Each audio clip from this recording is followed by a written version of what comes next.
Se cada dieta que tentamos nos rendesse pontos, no estilo dos programas de milhagem, a maioria das pessoas já teria ganhado uma passagem de ida e volta à Lua. O faturamento do mercado global da indústria de emagrecimento deve chegar a 295,3 bilhões de dólares em 2027, valor capaz de financiar viagens espaciais para as próximas gerações. Esse relatório do setor abrange cirurgia bariátrica, alimentos, equipamento de ginástica e academias, produtos e programas de emagrecimento. Ironicamente, parece que respeitamos mais nossos carros do que a nós mesmos. Se você levar seu automóvel ao mecânico e o motor não voltar a funcionar, mesmo depois de investir tempo e dinheiro em manutenção regular, você não vai se culpar. No entanto, apesar de 95% de todas as dietas sabidamente não funcionarem, você tende a assumir a culpa. Não é estranho que, apesar dessa altíssima taxa de fracasso, não apontemos o dedo para o processo de fazer dieta? Mas o que significa não funcionar nesse caso? Tradicionalmente, significa que a maioria das pessoas que perdem peso com dieta acaba recuperando os quilos perdidos, muitas até ultrapassando o peso inicial. Estudos mostram que até 2/3 das pessoas acabam com alguns quilos a mais. Mas, ao olhar apenas para a perda de peso, deixa-se de enxergar a raiz do problema. Por que as pessoas querem tanto emagrecer? Por que corpos mais magros são mais valorizados, não o contrário? Por que nos atribuímos valor de acordo com o número mostrado na balança? As dietas não dão certo porque estigmatizam o peso e não reconhecem que existem pessoas de todos os tamanhos e formas e que cada indivíduo tem valor exatamente como é. Neste audiolivro, queremos fornecer informações que ajudem você a parar de culpar a si e a seu corpo. Apresentaremos algumas ideias novas que podem lhe ser úteis para valorizar sua individualidade e tudo o que faz você ser autenticamente você. No começo, quando nos aventuramos no mundo do atendimento em consultório particular, nós duas não nos conhecíamos.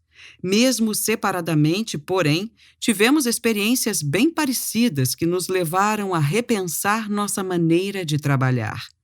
Isso nos estimulou a fazer mudanças importantes no atendimento dos pacientes e, alguns anos depois, serviu de semente para este audiolivro. Mesmo trabalhando de maneira independente, decidimos evitar a armadilha de trabalhar com controle de peso. Não queríamos recomendar um processo destinado ao fracasso. No entanto, os médicos continuavam a nos encaminhar pacientes. Em geral, eram pessoas com pressão arterial ou colesterol elevados. Mas, mesmo que seus problemas de saúde fossem outros, a perda de peso era apontada como crucial para o tratamento. Como queríamos ajudá-las, nos dedicamos à questão com o compromisso de fazer diferente. Nossos pacientes teriam sucesso. Estariam naquele pequeno grupo dos 5% que conseguiam emagrecer. Nitidamente, ainda não tínhamos plena consciência do problema para avaliar a própria questão do foco no peso que permeia grande parte da sociedade. Além disso, naquela época, não havia o corpo de pesquisas que temos hoje em dia, mostrando os desanimadores índices de insucesso das dietas e os danos causados por elas. Desenvolvemos planos alimentares atraentes, de acordo com o estilo de vida e as preferências e necessidades específicas dos pacientes. Eram planos baseados em um sistema de trocas alimentares, amplamente aceito e muito usado para o diabetes e o controle de peso. Avisávamos que não se tratava de uma dieta, porque já naquela época sabíamos que elas não funcionavam. Racionalizávamos que não se tratava de dieta porque era possível escolher entre frango, peru, peixe e carne magra. Os pacientes podiam comer pão, bolo ou torrada. Se sentissem muita falta de biscoitos, podiam comer um, não 5. Para não sentir fome, podiam se fartar de alimentos de calorias negativas. E se sentissem desejo de algum alimento, deveriam comê-lo sem culpa. Mas reforçávamos de modo firme, ainda que gentil, que a adesão ao plano alimentar personalizado os ajudaria a alcançar seus objetivos. À medida que as semanas passavam, os pacientes seguiam as orientações ansiosos por nos agradar. Fazíamos a pesagem semanal, coisa que jamais faríamos hoje em dia. E, por fim, eles alcançavam a meta de emagrecimento. Infelizmente, algum tempo depois, começamos a receber telefonemas dessas mesmas pessoas nos informando que precisavam novamente de nossos serviços. Tinham recuperado os quilos perdidos. O tom era de grande constrangimento. Por alguma razão, elas não conseguiam mais manter o plano alimentar. Talvez precisassem de alguém que as monitorasse. Talvez não tivessem autocontrole suficiente. Talvez não fossem boas nisso e se sentiam culpadas e desmoralizadas. Apesar do fracasso, os pacientes assumiam toda a culpa. Afinal de contas, confiavam em nós, as ótimas nutricionistas, que os ajudaram a perder peso. Portanto, eles tinham feito alguma coisa errada, não nós. Com o tempo, ficou claro que havia algo muito errado com esse método.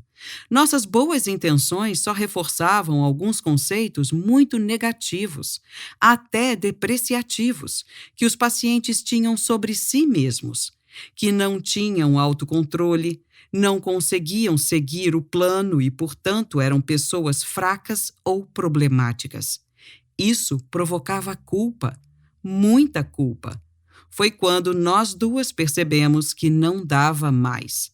Como podíamos, em termos éticos, continuar ensinando às pessoas coisas que pareciam lógicas e confiáveis em termos nutricionais, mas que provocavam tamanha perturbação emocional? Por outro lado, como podíamos negligenciar uma área de tratamento capaz de vir a afetar profundamente a saúde do paciente? Pelo menos, foi isso que nos ensinaram.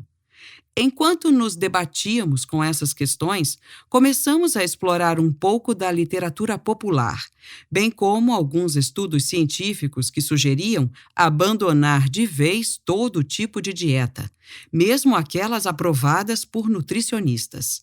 Os profissionais que abriram caminho para uma abordagem sem dietas e nos influenciaram foram Jane R. Hirschman, Carol H. Munter, Lila Zafiropoulos, Susie Orbar, Janet Polivy, C. Peter Herman e Lian L. Birch, entre outros.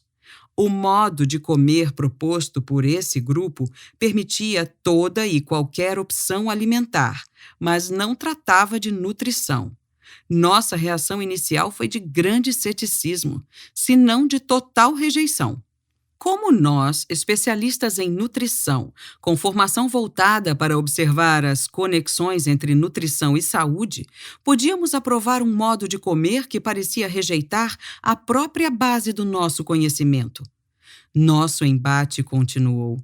Os planos de refeições saudáveis mantinham as pessoas presas à cultura da dieta, submetidas ao desespero intermitente que a acompanha.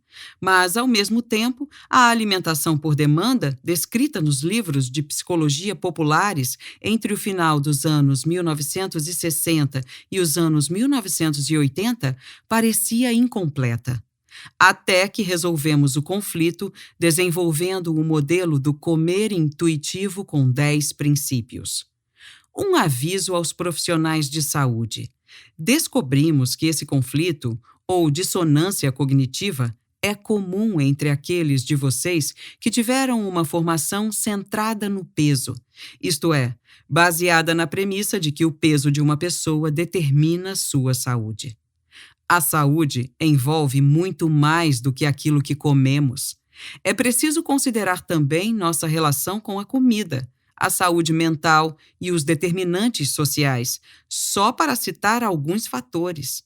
Além disso, o peso corporal não é um comportamento. Ele se torna uma jornada de desaprendizado, no início, bem desconfortável. Saiba que você não está sozinho nessa. Nosso livro se tornou uma ponte entre o crescente movimento anti-dieta e a comunidade da saúde. Como parar de se proibir certos alimentos e continuar comendo de forma saudável sem fazer dieta?